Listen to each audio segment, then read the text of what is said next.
সাকিব আল হাসানের বিরুদ্ধে একটা মামলা হয়েছে, এটা নিয়ে স্যার ক্রিকেটের যিনি স্টার যেহেতু দেশ বিদেশে আলোচনা হচ্ছে, এটা আপনাদের নজরে এসেছে? এটাও তো আওয়ামী লীগই শুরু করেছিল, ঠিক না? আপনার আমিনুল যে ফুটবলার, সাকিব তো আর বাংলাদেশ রাষ্ট্রের জন্য কিছু বয়ে আনে নাই। সাকিব নিজে অনেক কিছু অর্জন করেছে। আমিনুল তো বাংলাদেশ রাষ্ট্রের জন্য পুরস্কার বয়ে এনেছিল না? জাতীয় দলের ক্যাপ্টেন ছিল। আমিনুলকে যেইভাবে অত্যাচার করা হয়েছে তখন কি আপনারা প্রশ্ন করেছিলেন? আমিনুলকে তো জেলে ভরা হয়েছে, সাকিবের বিরুদ্ধে মামলা হয়েছে। তারপরও আমরা, এটা পুলিশ প্রশাসনের ব্যাপার, আমরা যতটুকু বলার চেষ্টা করেছি। মামলা হওয়া বা এফআইআর হওয়া মানে তো গ্রেফতার না। আমার বিশ্বাস আমাদের মানে স্বরাষ্ট্র মন্ত্রণালয় থেকে উদ্যোগ নেওয়া হবে যাতে মানে কেউ অতি উৎসাহিত হয়ে গ্রেফতার না করতে যায়, বুঝছেন না?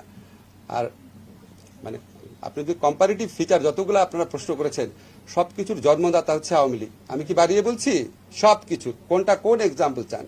এবং তারা এমন একটা পর্যায়ে, আপনারা তো জানেন যে every action has some reaction, না? ইকুয়াল রিয়াকশন বলে কিছু রিয়াকশন হয়, সেটা আমরা পছন্দ করি না, কিন্তু এই রিয়ালিটিটা তো বুঝতে হয় যে এটা তো আউট অফ দ্য ব্লু আসে নাই।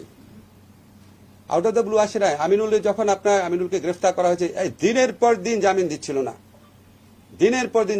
না। আমি নিজে শুধু প্রথম আলোতে কলাম লিখেছি, আমি আপনাদের কাউকে লিখতে দেখি নাই। আপনাদের পত্রিকায় একটা জাতীয় দলের বাংলাদেশ চ্যাম্পিয়ন হয়েছিল সাব গেমসে, তার চ্যাম্পিয়নশিপে গ্রেফতার করেছে, মামলা গ্রেফতার, দিনের পর দিন জামিন রিজেক্ট করেছে। সাকিবের বিরুদ্ধে শুধু মামলা হয়েছে এবং আমি আশা করি সাকিব গ্রেফতার হবে না।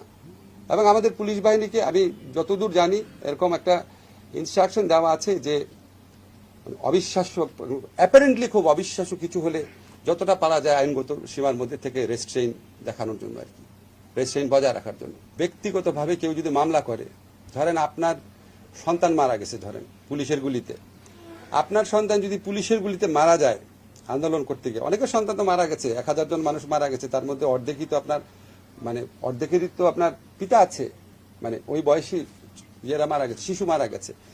এখন আপনারা যদি ওই সময় ফুটেজ দেখেন, আপনার পিতার সন্তান যদি মারা যায়, আপনি কি শুধু কে মেরেছে ওই এলাকার পুলিশকে দিবেন মামলা? আপনার তো তখন মনে হবে যে আপনি তো দেখেছেন আমাদের সাবেক প্রধানমন্ত্রী কি বলেছেন, ওবায়দুল কাদের সাহেব কি বলেছেন, স্বরাষ্ট্রমন্ত্রী কি বলেছেন, দীপুমণি উনি কি বলেছেন, নওফেল কি বলেছেন, আরাফাত কি বলেছেন, আপনার মনে পড়বে না?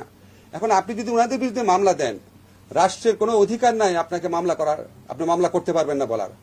আমার একটাই করণীয় আছে, আমাদের পুলিশের কাছে মামলা হলে পুলিশ তদন্ত করবে, তদন্ত করে সুস্পষ্ট তথ্য না পেলে পুলিশ ডিসচার্জ করে দিবে।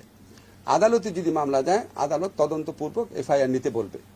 আমরা আমাদের যেটুক করার, যে তদন্ত কাজে বা বিচার কাজে, সেখানে আমরা ডিউ প্রসেস বজায় রাখার আপ্রাণ চেষ্টা করব। এটা আপনাদের প্রতি আমার কমিটমেন্ট, ডিউ প্রসেস বজায় রাখার চেষ্টা করব। এখন আমরা তো আর আদালতে হস্তক্ষেপ করতে পারি না, আমরা আদালতকে ফেসিলিটেট করব যাতে আদালত ডিউ প্রসেস বজায় রাখতে পারে। আমি এমনও শুনেছি কিছু কিছু জায়গাতে আদালতের উপরও আপনার চাপ আছে।